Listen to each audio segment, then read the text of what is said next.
She's beauty, she's grace, and she's the winner of RuPaul's Drag Race, season 12 that is. Her name is Jaida Essence Hall, and she's about to be, look over there, exposed. Hey, Jaida. Hey, how are you, Joseph? I'm good, thank you so much for being here. Yes, I'm excited. Now guys, before we get into this, I just want to give you guys a heads up that, we are doing really good with social distancing. Jaida and I both had masks on before this, we both got tested before this, and we both are negative. So please stay safe, please wear your mask, please do whatever you need to do to be able to make sure that you are good. You ready, Jaida? Yes, indeed. All right. Now, let's get into a little bit about your life. You were born and raised in Milwaukee, Wisconsin, right? Yes, on the north side. The north side. It's a little rough over there sometimes, but it's home. Was your childhood rough? Growing up, my childhood wasn't always rough. Like, there were some roughnecks in the neighborhood sometimes. That's anywhere you live. Like, sometimes you got like some people that feel like they have a point to prove. But thankfully, I have 5 amazing brothers who are like bodyguards to me. Even my younger brothers. But they've always made sure that I was safe and protected and good. That's good. Yeah. So when you were growing up, what kind of kid were you? I was like the kid that I would hate right now. Like, I was like always getting A's in class, and I would never do the wrong thing, and I had to be perfect all the time. And like, I would not joke. And literally, if you can believe it or not, I would not talk. I would hardly ever talk to people. Really? I was really quiet, really shy. What got you out of the shy and the quietness? I went into 7th grade, and I had like a really good friend. I will have to say her name, Jessica. And she took me to the mall with her. That was like the first time that I ever went like to the mall with a friend, and like she was just so cool. And I was like, oh my God, if people are really like this, then I should be able to trust people and just have a good time with people. And then after that, I wouldn't shut up. And here we are. So Jaida, when was the first time that you remember actually liking a guy? Oh my God, I was a little kid, which is weird because then I'm like kind of like, ooh, maybe I have daddy issues, I don't know. But like I was young and I was like riding on the city bus with my mother, and there was this boy, like a man, and I was like, oh, that man looks really nice. He looks nicer than me. He looks way nicer than me. He really looks nicer than me. And then I like was obsessed and thinking about like how nice he looked than me. And I was like, that's probably weird that like, I shouldn't be thinking about that so much. And I guess that was my first crush, some stranger on the bus. But that's kind of interesting that you say that, because my first crush, I remember being addicted to somebody who was wearing tank tops. And I was like, oh my gosh, this tank top just looks nice. They have a nice tank top. Yeah. But like you didn't want to like accept it fully. You were just like, they're nice. I think it's not even that you could accept it, because like when I was young, people would say, oh, you're gay. But I don't think they even knew what gay was. I didn't know. I definitely didn't know what gay was. But so when you see it, it's like you kind of feel like something is queer about this interaction right now, but you don't know exactly what it is. Exactly. Yeah. So you get into drag. How old were you when you first like put on a wig and you first put on a dress or heels? When was that? I was like 20. I think I was 20 when I first did drag. Drag was not something I wanted to do. Like Did you get forced into it? No, like there was a competition for $500 for like a turnabout thing, and they were like, well, if you should do it, you should try it. I was like, well, I don't really want to do that, but I was like, $500 would be nice, girl. And I was like, and I'm a little entertaining, and so I like rallied up these girls, and we were supposed to like do this whole production thing, and then at the last minute they were like, we can't do it. And I was like, okay, well, I spent all this money on this look, so I'll just get in drag and I'll just go there and see what happens. And everybody's like, you look amazing. Look how cute you are. You look so good. And I was like, okay, bitch, then tell me more. And so, but that first day, child, I thank them all for like the confidence they put into me, but bitch, no mama. Did you look busted? I was through. And then there was somebody was I actually had the nerve to go to the casino in drag, and the man was like trying to flirt with me. I was like, oh my God, I am giving him realness. He is feeling this fantasy. And I was like, nah, and he knew exactly what he was looking for, and I was exactly what he was. Was your name then Jaida, or did you have something totally different you were telling people? I didn't even have like a drag name. It was just like I just dressed up. And then eventually, but I always in my mind knew that I would like, if I did do drag, I would be called Jaida, because I had a friend, one day we were like driving from work, and she was like, screaming to these boys in the car. She is also real crazy. And she was like screaming to them. She was like, look at my friend. And she was like, put the wig on. Something like riding in the car with this wig like this. And they were like, and he was like, yo, tell her to say something. And I'm like, no, know. And she was like, Jaida's real shy. And then the name, I was like, oh, that's a really cute name. And I just always liked it. And then also in my family, all of my brother's names start with a J. And my father's name starts with a J. And my mother's name starts with an A. So they said if we have kids, either they will be named with, we all made a pact, like it will be a girl, a boy, a J. And then like, I was like, well, I'm kind of both a little bit. So I can choose whatever name I want, whatever letter I want to start with, and I went with Jaida. And then you have a J and an A. Yeah, a J and A, yeah. Where did the Essence Hall come from? The Essence Hall, I had a different drag mother, so I had a different name. I went through like maybe like 5 different last names that I was like jumbling around. But I switched my last name over, and my boyfriend told me that I was the essence of beauty. And I was like, oh, thank you. But I think he was just thinking of something real clever. And then that's where I got the Essence part from. And then Hall comes from my drag mother, Lady Taj Mahal, who unfortunately passed away. But she was iconic, and like, I was gagged that she even allowed me to be her child. And so like, every time I like, when people mention my last name, it just like, feels so good to like know that I get to give that to her. Like that huge part of me that they celebrate about me is homage to her. Yeah, and it was a part of her. It's kind of like the legacy living on. Burning through. Burning through. Now, one thing that I know is that you make a lot of the things that you wear. You make a lot of the costumes. How did that end up coming to be? When I was in middle school, I was like, no, I was in middle school. And that's when Project Runway came out. And first of all, there are 2 things in my life that I love religiously, and it's Project Runway and Top Model. And I always wanted to be a model, but then I was like, I will never make it on Top Model because they only let girls on Top Model. And so I was like, well, Project Runway, I could make clothes.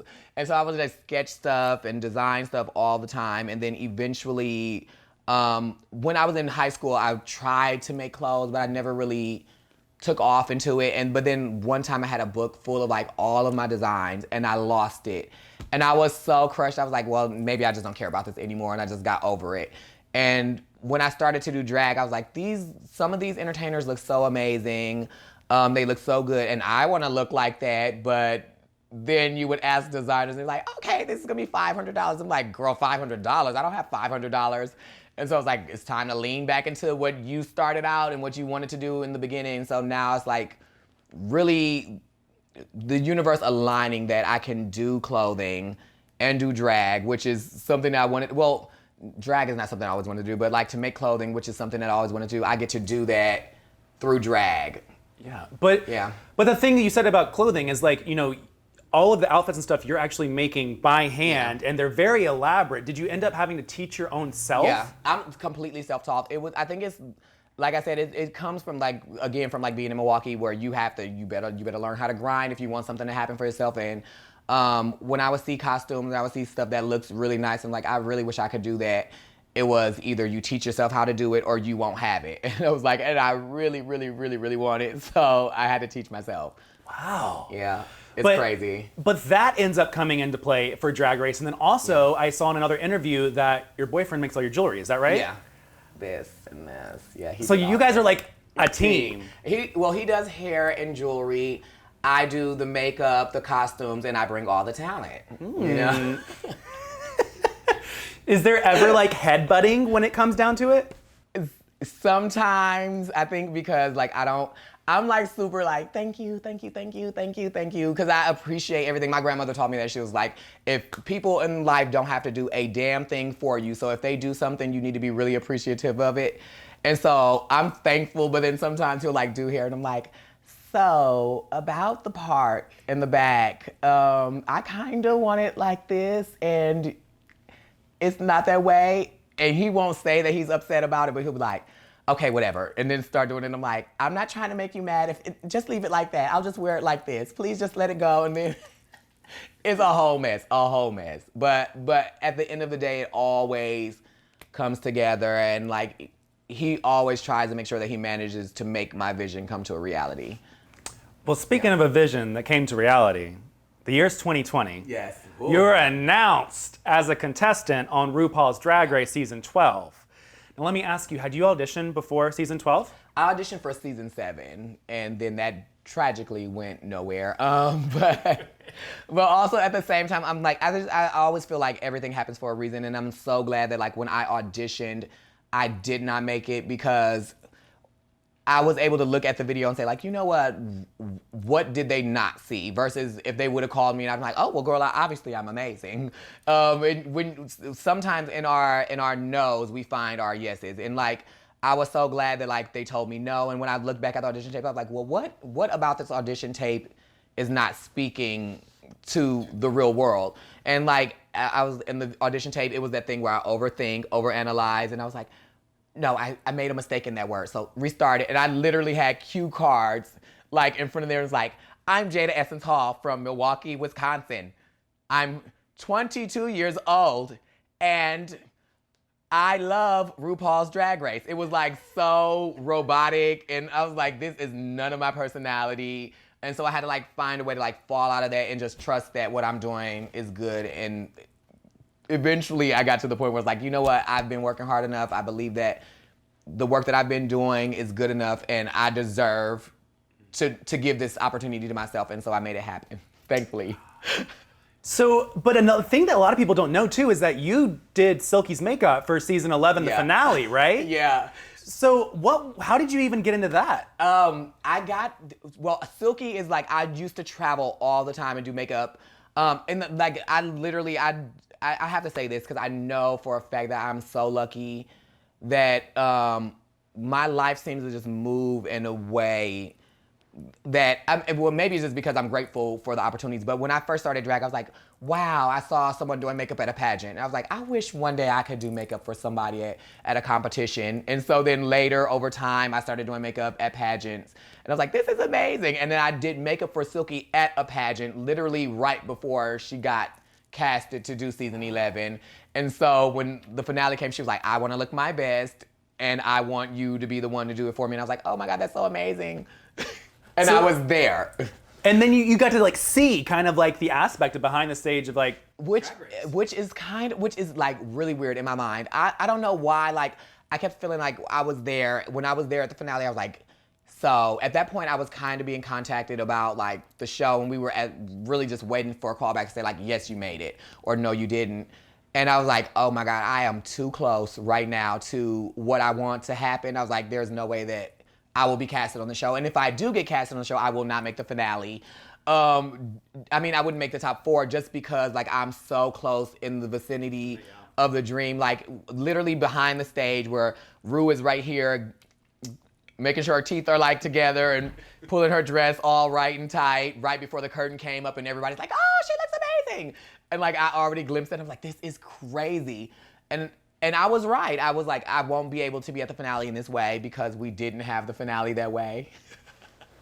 But I still somehow got to experience that finale from that kind of side of the fence or whatever. Yeah. Yeah, it was crazy. You walk into the workroom. Hey, bitches! She's here! Mm-hmm. Your first day. Yeah. What's going through your head? Do you think, hey, I'm gonna make it to the finale, judging by the competition you saw? I felt like I would make it to the finale because I know like my work and dedication, but also I walked in and I was like, bitch, this is gonna be hard. Cause in my mind, I would watch the show and I was like, if I ever go on Drag Race, I want it to be a season where all the girls are just like top-notch talent, everybody's incredible. And then you walk in there and everybody's incredible. You're like, bitch, you get what, sometimes you ask the universe and you receive it. But I'm just glad that like I know my work ethic, and I was like, no matter who's in the competition, I cannot be a better Jan than Jan can be, or I cannot be a better Gigi than Gigi. Only thing that I can do is be the best Jaida that I can be, and push myself to be better than I've ever been. And that's what I wanted to do when I got there. Well, you pushed yourself so far in that first episode that you ended up, doing the lip sync. You like end up showing like, hey, you know what? I'm one of the top contenders. Do you feel like that gave you a disadvantage or an advantage? Do you think it like put a target on your back? When it happened, I was like, in my mind, I was like, oh my God, this is definitely going to put a target on my back. But also, I am a studious person, if that's even a word, okay? And I know that like, I've watched the show over and over and over again. You could be at the the top of the world for 5 weeks and win 15 challenges, and then that one challenge, bitch, good night, goodbye, you are out of here. And so I know that every week is completely different. So I was like, maybe some of the girls would be like, oh, well, we didn't expect that from her, and kind of put a target on my back. But I already knew like there were going to be singing challenges. Then I am not a singer. I've never acted before. So I was like, knowing going forward, I was like, there's a lot of stuff that I'm not strong at now, that I've never done before. But when the opportunity comes up for me to do it, girl, you're just gonna have to sock it. Yeah. Well, you end up in one of the most memorable lip syncs that I remember this past season, which was 1999 by Prince. How did you prep for that? Because that's when I saw like the Jaida come out then. Oh my God, this is so embarrassing because that challenge was, oh, hey, feathers. That challenge, I just knew I was gonna be funny. So I did not listen to the lip sync song at all before. And I did not know it. And then after we did the challenge, I was just like sitting in the workroom like, wow, bitch. Like, you did not give it to the crowd. You were not funny. You're going to be in the bottom.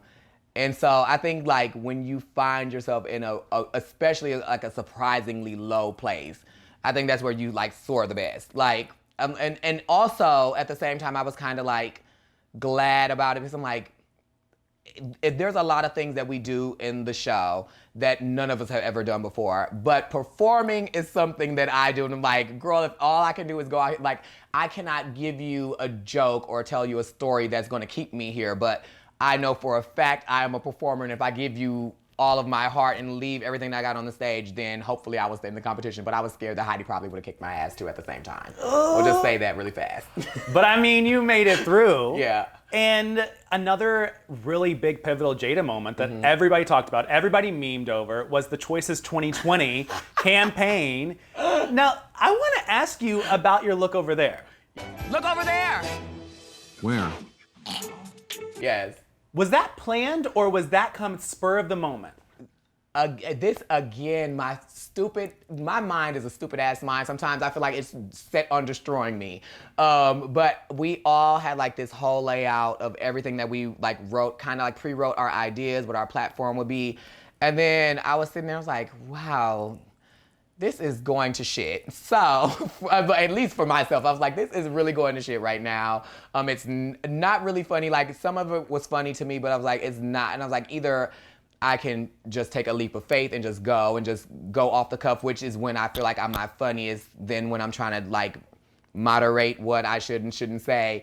And so I was like, I'm just gonna just go off the cuff, and if they love it, they do, they don't.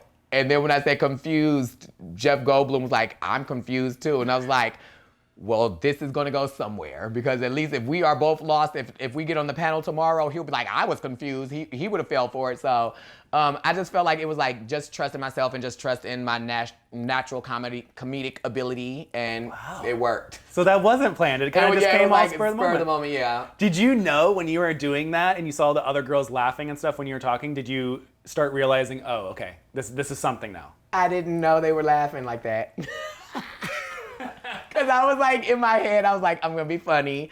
And I was like, really like committing to like this character of like this super stupid, did not know anything politician. And so like, I was like, in order for me to stay in there, I have to stay focused and driven and look at Jeff Goldblum and be serious about America, even though I don't know what America is and why I'm up on this panel right now.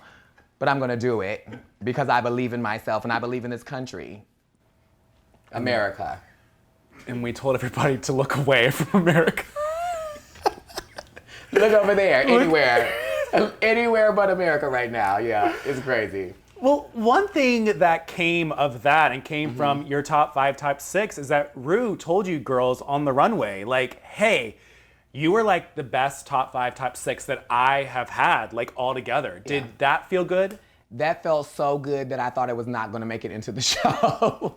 I was like, Ru just told us literally right now that it's like one of his favorite top 6 ever in the history of Drag Race.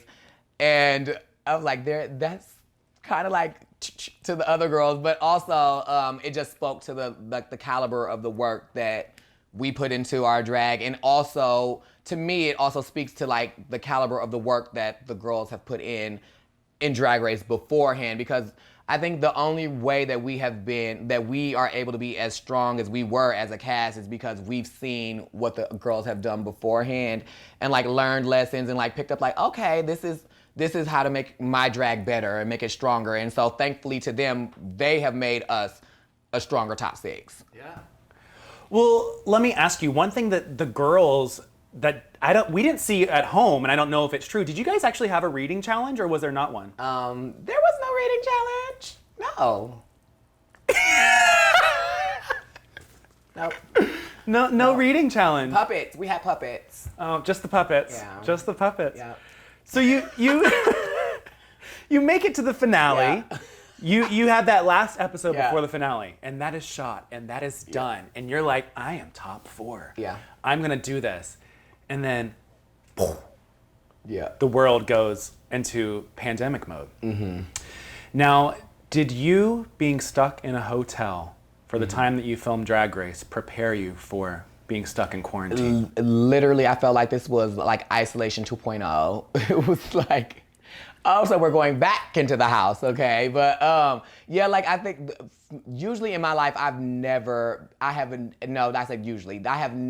in my life been alone as long as I have on the show. Like even growing up, I had like a big family, or even when I was not with my brothers, I was like at my aunt's house and she has a bunch of kids, and like I would always have a lot of people around me. So to be alone was like scary. And then like go on quarantine and you're still alone and just like isolated from the world. But I found like a solitude, like not even a solitude, I found like a peace in social media, which I've never had before. I felt like social media before was like for me to just go drop random statements and just like, or be nosy. But like now I would go on Instagram Live and like connect with like all the people in the world who were also locked up in the house all alone and feeling lonely. And then we felt lonely together. And like I would literally go live and just like do a live and I'm like, if you are here for like some news or some tea or that, there's none of that. Bitch, we are just gonna sit on live and we are just gonna talk about nonsense and change wigs 15 times and just do whatever on the live and just like kind of entertain each other. And I would bring like fans in and like just like a kind of like a late night party where we can just escape from reality. Yeah. Do you feel like COVID and everything that happened, do you feel like that stunted what could have been of season 12? Like, were you excited to like go on the road and then the gig started getting canceled and all that stuff happened? That was the first time that any girls have really like had a stunt in it. I was excited to travel the world and do all that, but thankfully I've like had the opportunity to get like a couple gigs in. But also I've always been the type of person that like I get excited for things as they happen. So like I was like, yeah, it'll be nice to do all this traveling and stuff, but I didn't like overly build up too much anticipation so that when it didn't happen, I wasn't like, oh my God, this is horrible. And then also I was still in like competition mode. So like while I watched the show every week, like people were thinking about like us traveling. I'm like, girl, I gotta get ready for a finale, whatever that's gonna be like. And that was one of like my main focus. I was like, some of the people are worried about gigs. I'm like, I still have to worry about potentially winning the show. And so I wanna like focus on that too. Yeah, and especially like you having to focus on that in a totally different space and not knowing where it's gonna go. Yeah. You end up having to shoot the stuff from home. What was that experience like? One of the first challenges that was like crazy was that I had to think about what I would be wearing and how it would work. And literally I had like this iconic idea for like the finale look. And then I was like, that would not work in the living room. So I talked to my designer, like I have a designer too that like does a lot of stuff for me. And I said like, well, what can we do? And like, when we can't literally leave our houses, like what can we make something, how can we make stuff work? And he came up with like this crazy creative, he was like, well, since it's from like the waist up, we wanna make sure that like the focus is here. And he gave like this crazy look for the universe, like swirling around me and like, I think he did a great job with that. And, but I think because everything was so different than it's ever been done before, I think the main thing was like trying to figure out like how will I still bring the same energy that I would normally bring on a big stage to a small space. Yeah. Do you wish that you would have had that big stage moment?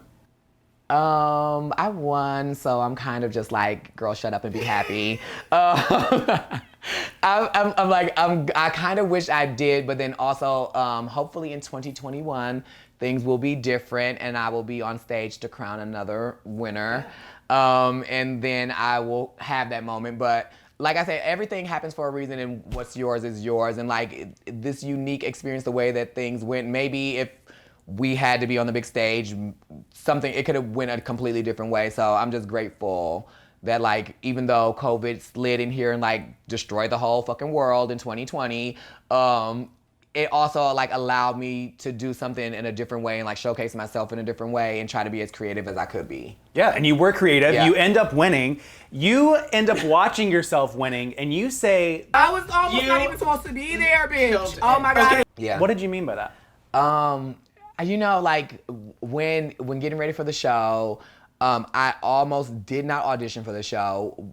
That was like not on my radar. I was like, well, the show is one of those things that if it's meant for you to be on the show, you'll get on the show, and you probably won't. So I was like, well, I don't want to like burden myself with trying to audition potentially auditioning for a show, and potentially hoping that it would happen versus like I can go and make clothes and work on a fashion line, and I feel like I can have more control over that, but. I'm just so glad that I actually did audition for the show and that I did take a chance on myself, because if I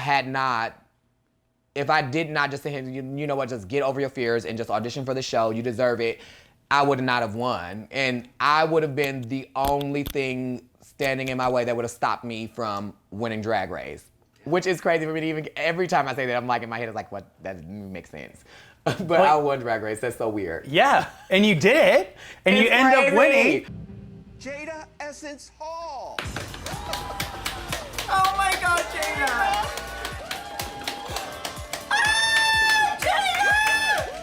And another thing that you had said and other girls had said is that you had like one less week to prepare. Is that what was that? Well, different. It's like a production thing, but I eventually had like a little bit less time than other girls are prepared to leave for the show. So when I did leave for the show and I got there, it was like I had such a small window of time to gather everything, get everything together, and get everything ready. But I still made it work and still turned it. You did it, and you turned it, and you win. Yeah. You see yourself winning. Weird. How did you celebrate that night? Okay, so I had a bottle of champagne and I went to my brother's house who was quarantining too. Thankfully, I broke quarantine a little bit. I'm not gonna lie. I apologize, but I definitely had to go celebrate with somebody. So I ran to my brother's house right away and I was like, let's drink this champagne and let's celebrate. And it was my brother who was on the show too, like who came and spoke for me.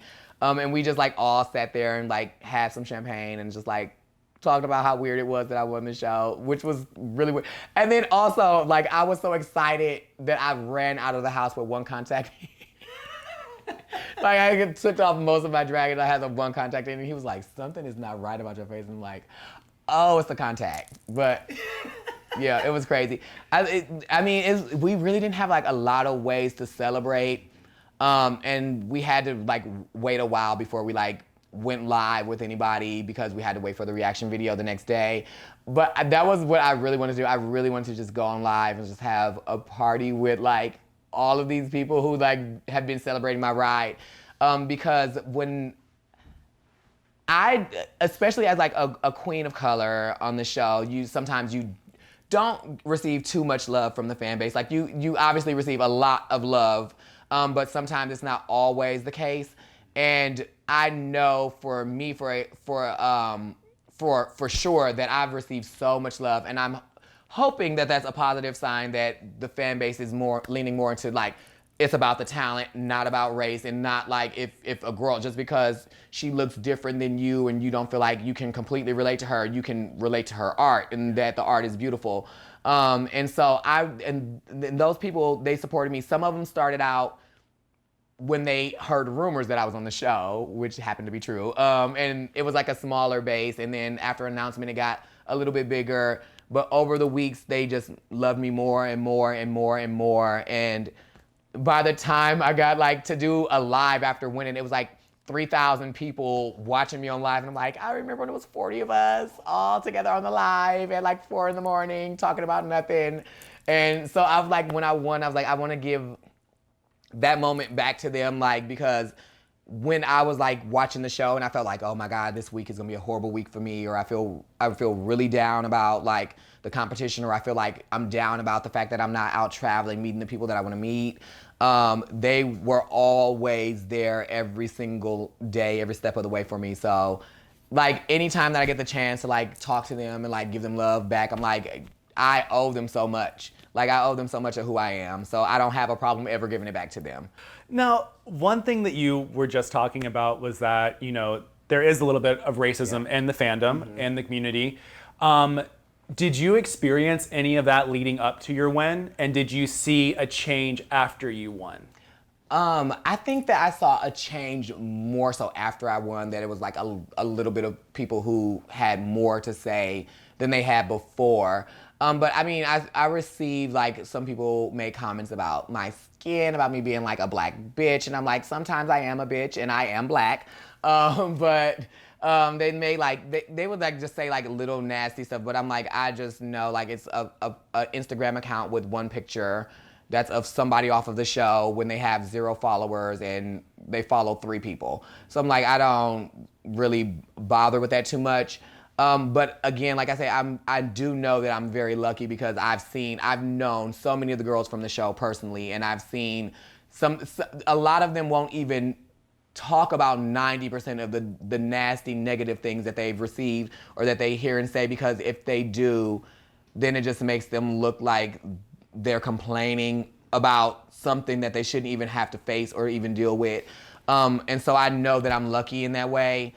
But also, if you like me and you love me and you respect me and my art and you respect other artists like myself, then you should just put that same respect into every single artist. And it's just it's simple. And also, I think, which is one of the craziest things to me, is that some of these people will follow certain girls from the show that they love so much and respect so much. And if you love and respect these people and they love and respect other artists, if you love them so much, make sure that the love that you have is reflecting of the love that you have for them. Because like some people that maybe they've been like fans of whoever, and they'll be like, well, I don't like you, you black, whatever, and go crazy. And I'm like, well, wait a minute. This girl is not even, she does not condone that kind of stuff. She would never talk like that. She has way too much love in her heart. And like, if you love her the way you say you love her, then you will also have those same values that she has.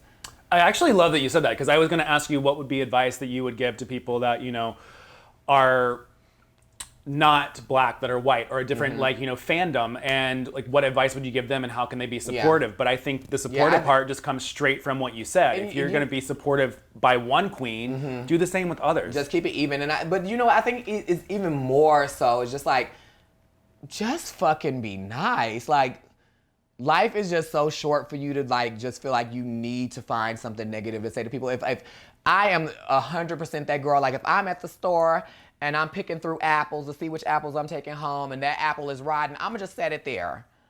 I'm not gonna pick it up and be like, look at you, you rotten little bitch. I'm just gonna leave the apple where it is and mind my business because it's not for me, and just keep it moving. And I think that's the thing that a lot of people need to do and like understand, like if you're not going to show love, then just don't show anything. You don't have to be nasty. You don't have to be negative. You don't have to say nasty, negative things to people, because literally what they don't know is like, we are just all girls who are lucky enough to have received, and I get emotional when I think about that, but we are all so lucky that we have been able to receive an opportunity that we wished we could have. So we're not superheroes. We are not like mega stars who have always had it easier. We are just regular people. And so when people attack the girls online or they attack them, it's like, imagine if you were a person who received the biggest opportunity, your biggest dream that you ever wished for, and you got it, and somebody in the world told you that no matter how hard you worked for it, no matter what you came through, that you were completely undeserving of it, and then even called you names because of stuff that's completely unrelated to your dream, just because they didn't like you for no reason. You know what I mean? And I think that people have to always remember and understand and know, like, we are just people who have had dreams, and we are so lucky that our dreams came true. And it just happens that our dream is played out in front of the world. But just because we are in front of the world does not mean that we are now like a battering ram. And some people say like, well, you auditioned for the show. You know that when you go out in front of the world, you have opened yourself up for this. Like, yeah, we open ourselves up for like critiques, and that's fine. I get it. We understand that. But we also don't open up the world for people to like say they hope we die, or that you hate somebody just because of their race, or like calling girls, judging girls by their size, and like all this stuff. Like, we are lucky to have our opportunity, and all we want to do is be able to like celebrate our opportunity and give our art to the people in the world who want to see art. From judging from these fans that are coming at you, or coming in, you know, positivity, negativity, whatever it is, what do you think the biggest misconception of Jaida is? Oh, I don't know, because everybody likes me now. I don't know, it's weird. And I'm not used to that in my life, but before everybody thought I was a bitch because sometimes I would be really quiet, but that was just because I was shy. But I think sometimes, the biggest misconception of me, what is it? I'm trying to think, y'all. This is hard. Because oftentimes, I think I don't always try to view myself through the eyes of other people. And I think that's more important, is that like, I don't really try to like imagine what do people think of me, because I think when you think about what people think of you, and if they have misconceptions of who you are as a person, then that leaves room for you to question who you are, and if what you do is good, and if what you do is worthy. And then I can become a fake product of myself. I can become a product of, well, if people see me in this way, if I think this is how people view me, then I have to be the opposite of the negative idea that people have of me. And like, some people hate some things about me, like, this girl talks too damn much.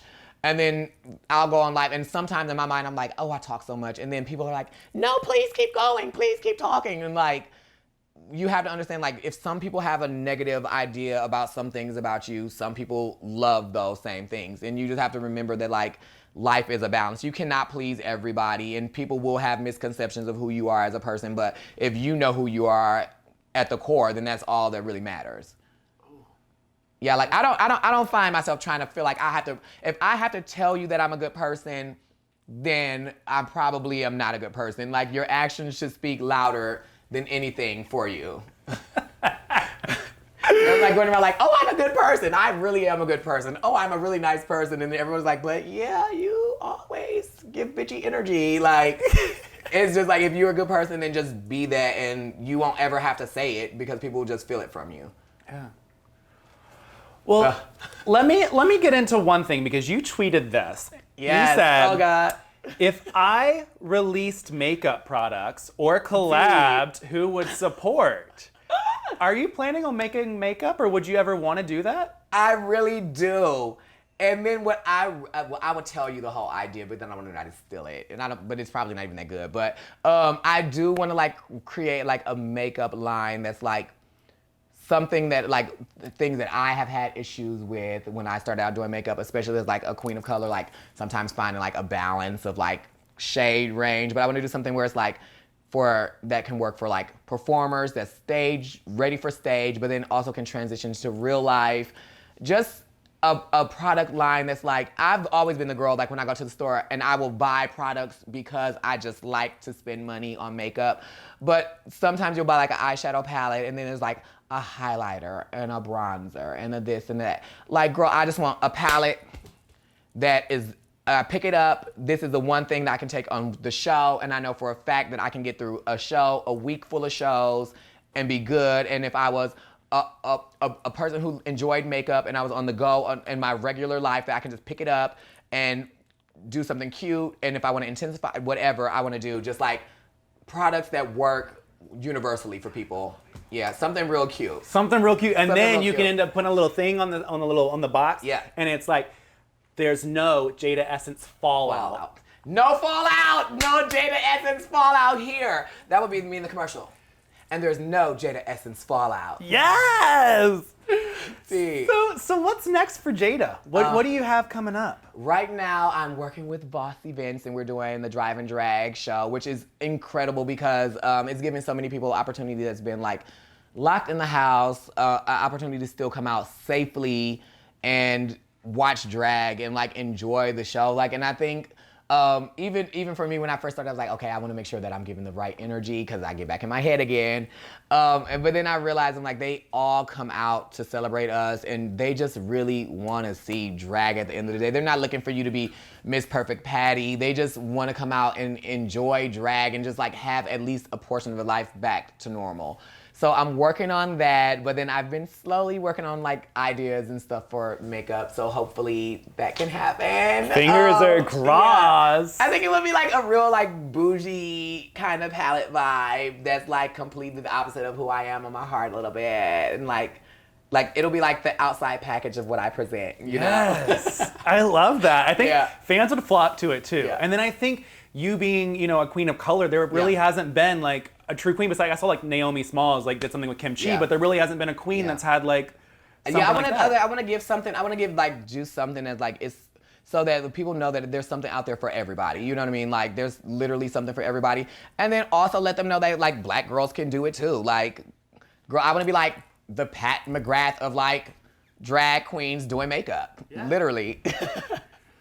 What's the happiest thing when you put on drag, and like, is it performing? Is it the makeup? Like, what makes you the happiest? The happiest, literally, I mean, like buying nice things is always really happy. That's really cute. Getting the things for the drag is always cute. But I think, and this is gonna sound like the corniest, fakest answer. I'll tell people this all the time. Like, it really does to me. It'll sound like a people-pleasing answer, but it's really meeting people. Like, I love so much. Like I say, I'm so appreciative of everything. So like, I'm so excited when I get to meet people that are like excited about what I'm doing. When they're like, oh my God, we love what you do. Like how amazing is it that like I get to do something that I want to do, like literally that I choose to do, and people love me because I choose to do it. Not like because I like work at a bank and it's like, wow, today you pulled the best numbers and you sold a lot of accounts. We're really happy for you. We love you and appreciate you. It's just like, today I decided to throw on a straight wig and some feather costume, and people are like, oh my God, you look amazing. We love you and appreciate you. And like, and so I appreciate that. And like, and then also you get to meet people, and like myself, I know I come from like a different background, and you hear people like, they'll come up to you and like tell you how like what you do relates to their life and what they've been through. And you just, I don't know, you just get to forge like realness. And I think you get to keep like that, even when you do drag, like you live in this fantasy, but the people bring the reality back to it. It's like you remember that you can sit here and you can come out in a swan like Bjork or something like that, and you can live this I'm a golden goose fantasy, but then the people remind you like, there are real people in the world, and like they go through stuff every single day. And then like not even if it's like what we give to them, but they give so much to us, because like sometimes when I think like, well, wow, I feel so alone in this, and somebody will come up to you and be like, what you're going through and what you've talked about is the exact same thing that I grew up with. And then it reminds you that you are not alone, that you've never been alone, and so many people experience it. It's just like a universal, weird, crazy thing. Aliens, please stay away. I don't want anything to do with y'all, but I love it. Universal energy. Let me ask you another thing you love. What's the best part about winning Drag Race?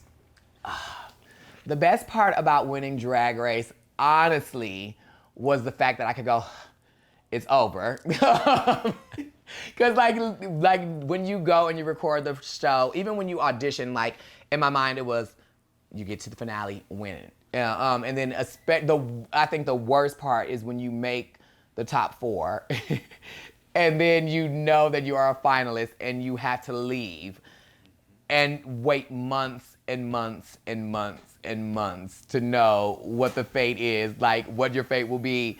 And thankfully it worked out in the favor. But I think the biggest thing of like me winning honestly was like that I can show people that you can do anything.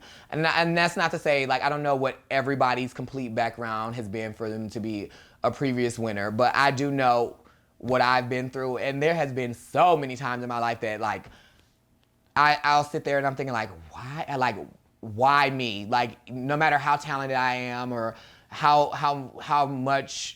hard I work, you still think like, wow, why me? And I think that after I won, it solidifies like I know what I'm doing, that I do deserve a place where I am, and that to people out in the world is like, if you ever feel like you don't deserve to have something, or like this is the best analogy I can give. When I first walked out, when we talked about my first time in drag, and I was a busted ass bitch at that park pavilion, doing that turnabout show. Well, I didn't do it, but showing up there. And even when I was a mess at that park pavilion and I looked horrible, I was the winner of RuPaul's Drag Race season 12. And I just did not know that, oh my God. But I did not know that I would win Drag Race. But I was already a winner then. And so for people out there, like, even if you think that something is not working the way you want it to, there are so many good things that will happen for you and in your life that are going to evolve. And when you think that like, one day I'm going to do this, you already are a star, even before somebody declares that for you. And whether you win Drag Race or not, that's already still in you. And I think that's important. And for me to win, that like shows people that like, no matter who you are, no matter where you come from, no matter how horrible your journey starts out as, you can be anything you want to be, and dreams really fucking come true. Like, and that's real life. I think, like, I literally was about to ask you what advice you would give to the LGBTQ community, and I think you already answered the question. That was very powerful. Like, that right there, like, just being able to, like, be yourself. And, like, you know, at the end of the day, like, you are a star, like you said. Yeah, like, literally, I think we, like, even, like, when it comes back to, like, what do people think about us? I'm like, it does not matter what people think about us, because, like, we are already enough. Like, and I think that's also the reason why some people will be negative, because they don't feel like they are enough, and they don't know or they don't understand that. And so they feel like they need to throw ugly stuff on people to kind of like deflect from them. But I'm like, even the people who get in our inboxes and have horrible, nasty stuff to say, if you get in somebody's inbox and you have horrible, nasty things to say, you are also still a star on the inside. And if you have something broken, you don't throw it off on other people. Just know that you are worth every single thing. And you don't have to be nasty and mean to other people, because you are beautiful too. And that's just the truth. Yes. So we're closing all this out, and my last question for you is, if you could... Oh. No, okay, never mind. If you could for one day put on another drag queen's shoes and live in their shoes, past or present drag queen, who would you choose?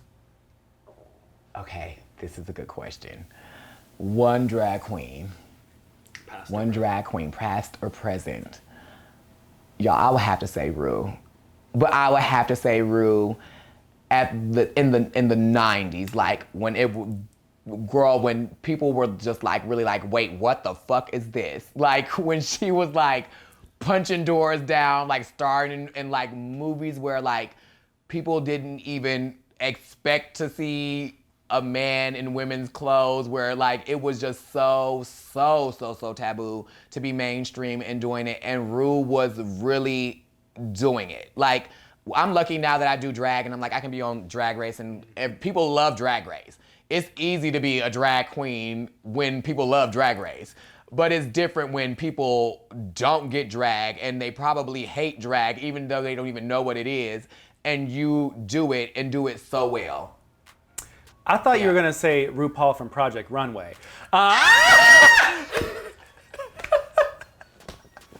You said you love Project Runway. Google. I love Project Runway. Don't Google, y'all. Well, Google. Jada, thank you so much for being here, guys. Be sure to comment your favorite part about the interview, subscribe, like. Jada, where can they find you on the socials? You can find me on every single thing at Jaida E Hall. It's JAIDAEHALL. Hey, well, thank you guys so much for tuning in. I'm Joseph Shepard, and that is Jaida Essence Hall.